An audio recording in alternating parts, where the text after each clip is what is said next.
Ces dernières années, nous avons beaucoup entendu ces expressions start-up, incubateur, accélérateur, coworking, etc. Et on assiste à différentes formes de salons, de rencontres sur l'entrepreneuriat. Plusieurs fonds sont déployés pour soutenir l'entrepreneuriat des jeunes. Tous ces dispositifs ont-ils un réel impact sur l'écosystème ou ça reste un simple phénomène de mode? Elle, c'est Mariam Abba, elle est la directrice générale de l'entreprise Yalan qui évolue dans la maintenance et la vente des appareils électriques. Yalan est une start-up évoluant au niveau de l'incubateur Jatrofa Hub. Elle va nous dire si elle est vraiment impactée par tout ce qu'on fait aujourd'hui autour de l'entrepreneuriat des jeunes. Bonjour Mariam Abba. Bonjour Khadija. Alors Mariam Abba en une phrase.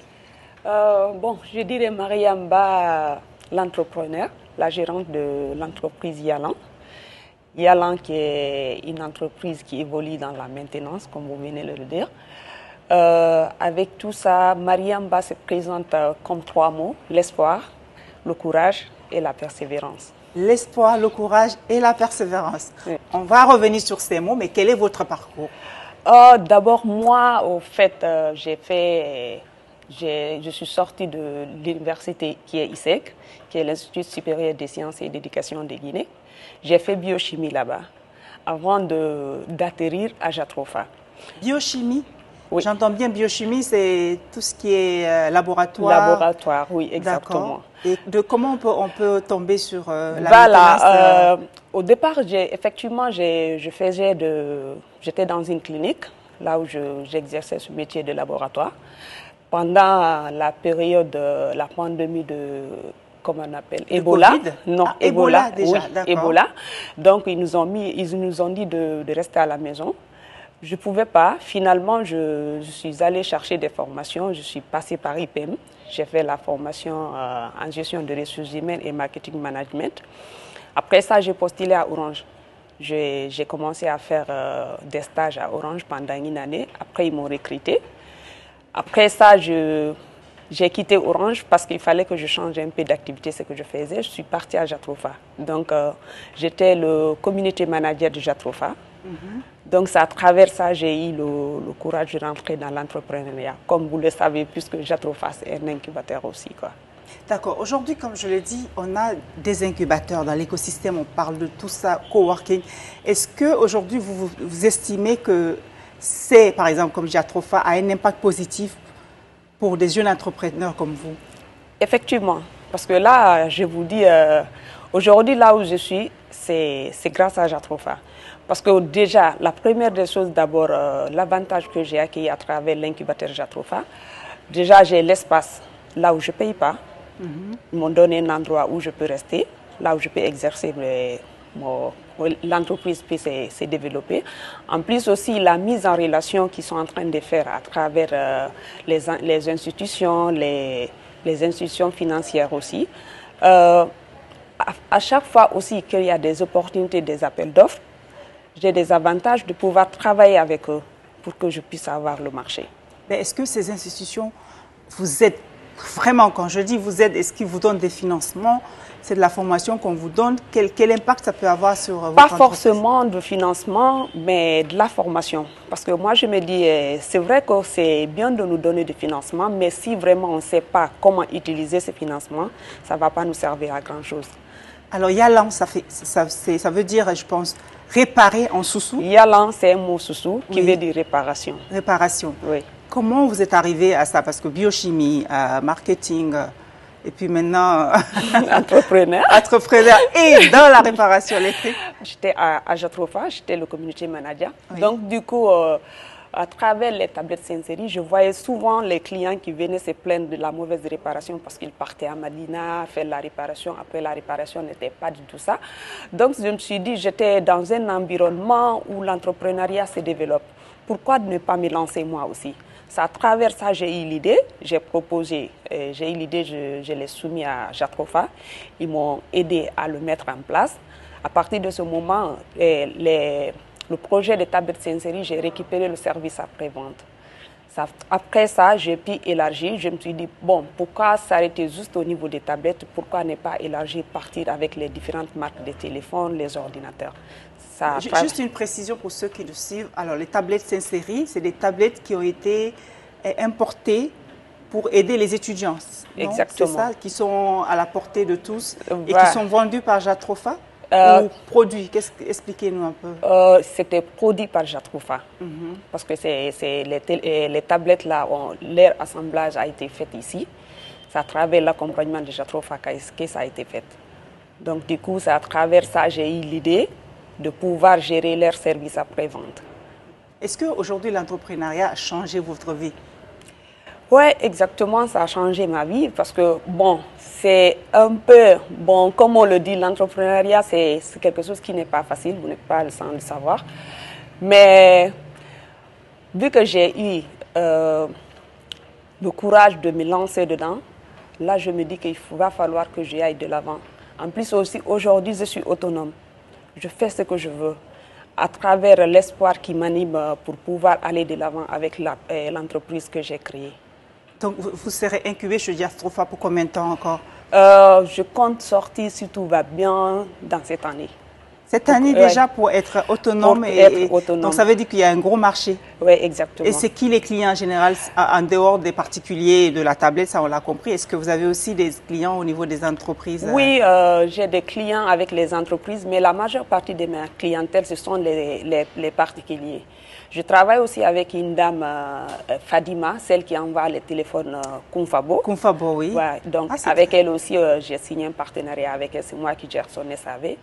Quand les téléphones Kumfabo sont cassés, il n'y a pas un autre endroit à part Seyalan pour la réparation des téléphones. Alors, qui répare réellement les téléphones? Ce n'est pas vous. Vous avez des techniciens, je suppose. J'ai des techniciens que j'ai recrutés et que je continue à former à chaque fois. À les former à la réparation? À la réparation. Et les clients sont satisfaits après? Généralement, les clients sont satisfaits parce que là, il y a un suivi derrière. À chaque fois, c'est vrai que je ne répare pas, mais quand ils finissent de faire la réparation, je vérifie tout, si tout fonctionne avant de livrer aux clients. Et l'avantage aussi que Yalan a mis à la disposition de ses clients, c'est que nous, les clients, n'ont pas besoin de se déplacer. On a aller les trouver. Voilà, partout où le client se trouve, il suffit juste que le client nous appelle et qu'il arrive à nous dire exactement c'est quoi la panne de son appareil. On part avec la pièce, on répare sur place. Alors justement, j'allais poser la question, vous les pièces, comment vous faites? Parce qu'on ne fabrique pas ces appareils en Guinée, que je sache. Alors si un appareil a un problème, comment vous importez les pièces? Là, actuellement, on n'a pas les moyens nécessaires pour qu'on envoie nous-mêmes. Mais on a des partenariats avec des personnes qui revendent des pièces de rechange ici. En Guinée, qui les trouvent, d'accord. Mais alors, je me dis, parce que souvent on a ces téléphones, généralement tout ce qui est Android, le prix de réparation des fois, c'est plus cher que d'aller simplement acheter un autre téléphone. Non, ce n'est pas le cas. Non, parce que le prix de réparation, par exemple, ce qui est plus fréquent, ce sont comment on appelle, le changement de l'écran. Et le changement de l'écran, généralement, c'est le 30% du montant du téléphone.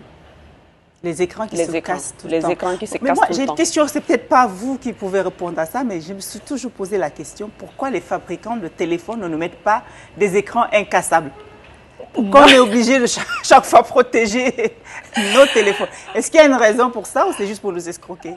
Non, c'est pas une escroquerie, je pense pas. C'est juste, vous, quand vous avez un téléphone, je pense qu'à un moment donné, vous avez envie de changer le téléphone aussi. Oui, mais les crocs de protection, là, avec ma fille... Il y a des anti-casses qu'on voulait donc. Au lieu de mettre des anti-casses, si l'écran lui-même, il n'était pas cassable, c'était pas... Bon, d'accord. En attendant que vous nous fabriquiez un téléphone voilà. avec... Moi, je vous fixe là un défi, Mariam, avec Yalan. Pour le moment, vous réparez, il faut que vous passiez à la production. Et le défi, c'est de nous fabriquer des écrans. Exactement. Quand vous parlez de défi, parce que dans les années à venir, on espère bien que les choses vont avancer pour que nous-mêmes, nous puissions faire des téléphones en Guinée pour pouvoir répondre aux besoins de la population guinéenne, pour ne pas dépendre toujours de l'extérieur pour importer des choses. Ok. Aujourd'hui, Mariam, combien de personnes travaillent pour vous? Il y a 5 personnes. 5 personnes. Femmes. Et comment vous dirigez ces personnes? Quel boss êtes-vous? Bon, deux fois, ils se disent que je suis très rigoureuse. La dernière fois, il y a une d'entre elles qui me disait que je fais passer les clients avant eux. Je l'ai dit, mais c'était normal. Si vraiment les clients, si ils ne sont pas vraiment satisfaits. On ne peut pas être ici. C'est juste pour un moment qu'on va rester. Après, on sera obligé de fermer l'entreprise. Il y a une très bonne relation entre nous, mais à un moment donné, si le travail n'est pas bien fait, il va falloir que tu puisses les remettre sur les rails pour que ça fonctionne. Et quelle est votre vision du monde? Ma vision du monde aujourd'hui, c'est un monde là où chacun peut contribuer, chacun peut donner son grain de sel pour que ça puisse évoluer, chacun puisse donner ce qu'il a comme du potentiel pour que nous puissions faire ce monde comme on le veut réellement. Bien. Et quelle est la personne qui vous inspire? La personne qui m'inspire, c'est bien sûr ma maman. Oh mon Dieu, les papas, vous faites quoi vraiment? Oui, mon Toutes père. les femmes que je reçois ici sont inspirées. Bon, j'ai dit ma maman. En plus aussi, je ne vais pas omettre mon père. Parce que là, je suis ici d'une famille qui n'ont pas du tout fait... En fait, mes parents n'ont pas fait des études. Mais ils se sont investis pour l'éducation de leurs enfants. Ils ont tout fait. Ma maman, par exemple, quand je dis c'est elle, parce que depuis à bas âge, je partais avec elle pour son business. Tout ce qu'elle faisait, je l'aidais, je l'accompagnais. Partout où elle partait, si je n'ai pas de cours. Donc, c'est à travers elle, l'idée de l'entrepreneuriat est venue de... D'accord. Alors maintenant, vous allez regarder la caméra ici et nous dire pourquoi on devrait s'adresser à Yalan quand on a un problème avec un appareil télé. Oui, pourquoi s'adresser à Yalan? Déjà, à Yalan, vous n'avez pas besoin de vous déplacer pour réparer votre appareil, ça se sent. Et la deuxième des choses aussi, on a une garantie. Après la réparation, quand on fait la réparation, il y a 3 mois de garantie. S'il y a un autre problème qui se pose, vous pouvez venir, on va réparer. Donc, avec les pièces de rechange d'origine, on ne met pas de pièces de deuxième qualité. Donc, tout ça peut vous encourager à partir vers Yalan. Et surtout de vous dire que ce sont des jeunes qui sont là, n'est-ce pas? Exactement. Dynamiques. Mais attention aux camarades, il ne faut pas abuser non plus. 3 mois de garantie, ça ne veut pas dire qu'il faut aller gâter son téléphone. Ça ne veut pas dire que quand tu fais tomber ton téléphone, on va tu reviens pour dire ça. Il faut me changer. Donc j'en connais beaucoup qui fonctionnent comme ça. En tout cas, merci à Mariam. Et c'est un très beau projet. Je souhaite longue vie à Yalan. Et surtout, il faut pouvoir utiliser ces jeunes entrepreneurs. Je m'adresse surtout aux grandes entreprises pour leur donner des marchés, pour leur permettre de grandir et encourager d'autres personnes aussi à s'investir dans ce domaine. Merci pour nous avoir suivis dans cette édition de Boss Lady et on se retrouve très vite, disons la semaine prochaine déjà.